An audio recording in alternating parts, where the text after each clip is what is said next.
Good day everyone and welcome back dito sa ating YouTube channel, My Backyard Hobby. And for today's video, we are going to cut some ipil-ipil tree and banana tree and gawin po natin itong fermented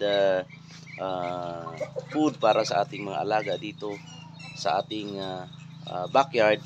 Yung ipil-ipil sa ating mga alagang kambing and yung saging para sa ating alagang mga manok, pato, gansa, pabo at iba pang mga alaga natin dito sa likod ng ating bahay. But before I continue, please to my friends and family and to all of you, hingin ko po yung inyong suporta to subscribe to my channel, and then like, share ng ating mga videos, and also don't forget to click the notification bell para magiging updated kayo sa ating masunod na mga videos. Ito natin yan sinat dinig mga sakyan.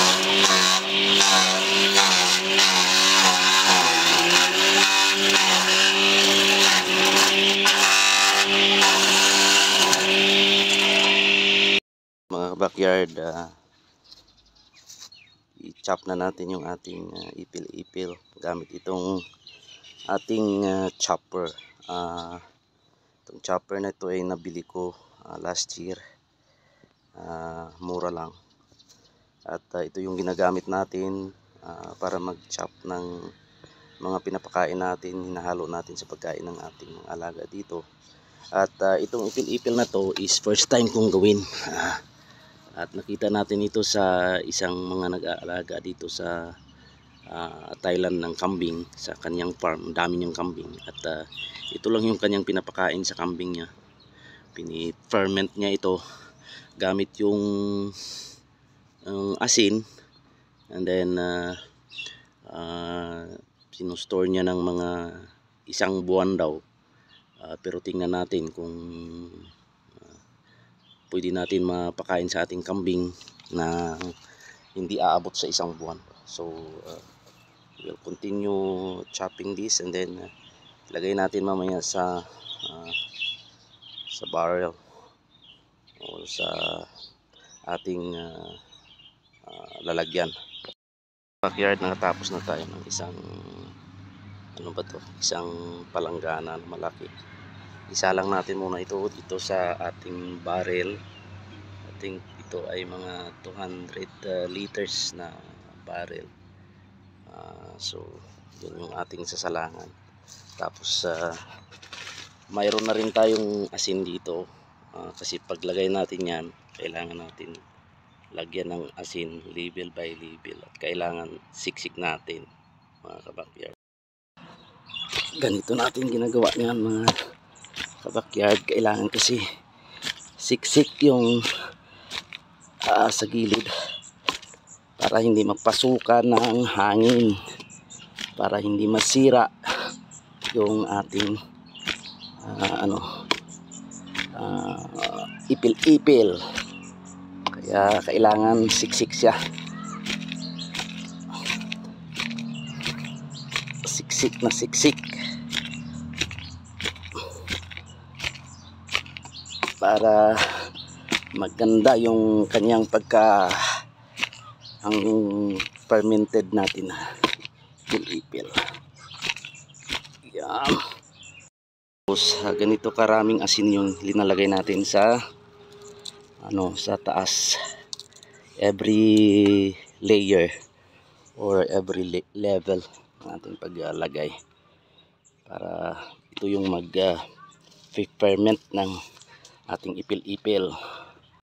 Mga kabakyard, natapos na natin yung ating ipil-ipil na ma-ferment, and now we are going to start slicing yung ating banana tree, or chop natin ito, and then ferment din natin gamit yung ating barrel or kahit anong pwede natin malagyan, and then gamit yung molasses at kaunting asin para ma-ferment natin ito ng maayos para sa ating mga alaga na mga manok, pato, pabo, gansa, at pwede din ito sa ating kambing, and then pwede din ito sa ating alagang mga baboy. Kung kayo ay nag-aalaga ng baboy, ito yung pinaka magandang gawin para makatipid kayo sa pagkain ng inyong alagang baboy. Yan, ito lang tayo mag-slice.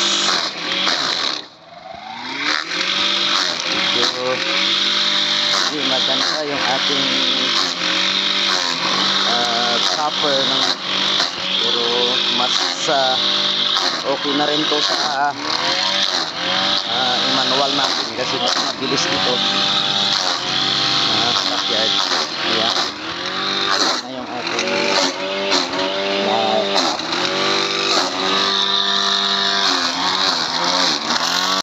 backyard. Tapos na tayong mag-slice or mag-chops ng ating saging, and yun na. Nakakuha tayo ng dalawang malaking palanggana and ito lang yung ating mixture mga ka-backyard. Linagyan lang natin yan ng kaunting asin, tapos kaunting molasses din, and i-mix natin yan para magiging at least yung kanyang mixture ay basta maano lang, mix natin ng maayos para yung molasses ay didikit sa sa chop natin saging, and then ilagay natin sa ating barrel. Backyard, tapos na natin itong i-mix. Yan lang yan, tama na yan, and then ilagay natin sa ating lagayan. At kailangan kapag mag-ferment po tayo ay hindi mapasukan ng hangin para hindi siya mag-mold. So kailangan ayusin natin pag ayos ng lid ng ating sisidlan or yung ating barrel. Kailangan may may shield na maayos para hindi magkaroon ng mold. Mga backyard, tapos na tayong mag-mix. Yan na yung mixture nya, and we just need to cover this one, the lid, so para hindi siya sumingaw, and kailangan we're going to close it very tight. Yan na siya. Tapos mayroon tayong lock na ganito. Yan. Tapos i-lock natin to. Hirap mag-video na ako lang mag-isa. So yan na mga backyard, na sealed na natin to, and we're going to ferment this for 7 days, itong saging na to, and then pwede na natin maibigay sa ating mga alagang manok at pato, at i-mix natin to sa kanilang pagkain. And then ito naman yung ipil-ipil natin para sa ating mga alagang kambing. So ito medyo matagal-tagal to, kailangan to mga mga 1 buwan na ferment, na ma-ferment natin, tapos pwede na natin mailagay sa ating mga maibigay sa ating mga alagang kambing. And update ko na lang kayo kung ito ay ready na ipakain natin sa ating mga alaga. So dito lang magtatapos yung ating yung ating vlog, yung ating video.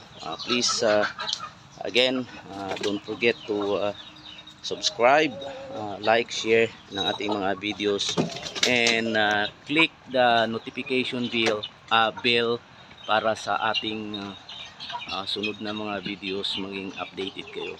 Maraming salamat, and God bless you all.